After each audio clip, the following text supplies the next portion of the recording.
Eguerdi on guztioi, eta UEMaren eta Galtzaundi Euskaltzalen elkartearen izenean, eskerrik asko gaurko deialdiarekin bat egiteagatik. Euskara bigarren mailako hizkuntza izatera kondenatu dute beste behin ere. Izan ere, eskuin muturreko Vox alderdi espainiarraren eskariz, EAeko udal legearen dekretutik baliogabetutako artikulu gehienak atzera bota ditu Espainiako Auzitegi Gorenak ere. Horri esker, ezbaian jartzen da udalek dokumentuetan euskara lehenesteko aukera. Zerbitzuak euskaraz nola eskaini planifikatzea eta telefono edo bozgorailuen bidezko informazioa euskaraz lehentasunez eskaintzea besteak beste. Azken aldian, behin baino gehiago elkartu gara gure hizkuntzaren aurkako epaien ondorioz.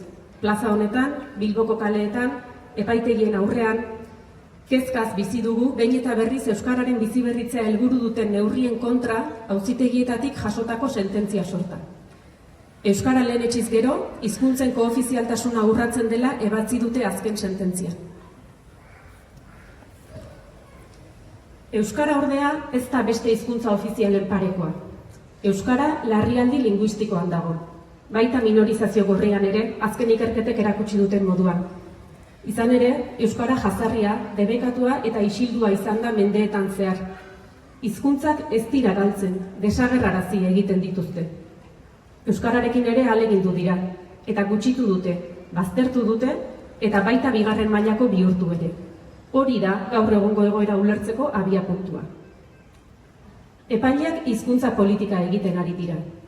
Gure hizkuntzaren normalizazio nahia oztopatzen.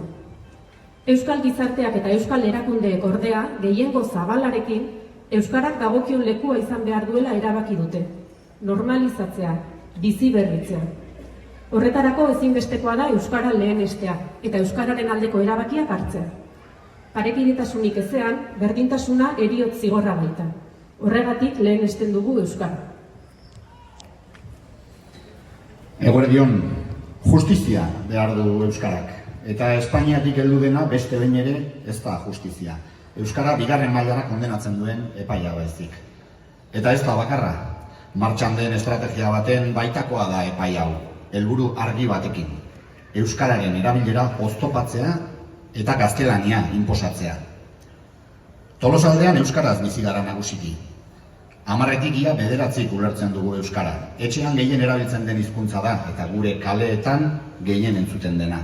Beraz, udalen eta bestelako erakundeen barne funtzionamendua eta zerbitzua euskaraz izatea normaltasun horren jarraipena besterik ez da. Horrela bakarrik errespetatzen dira herritar guztion hizkuntza eskubideak. Espainiako epaile, alderdi politiko eta sindikatuek estrategia antolatu dute euskararen aurka. Zokoratu egin nahi dute. Eta euskaltzaleok inoiz baino gehiago batu eta eragin behar dugu. Atzera ez egin eta noski aurrera indartsu jarraitzeko.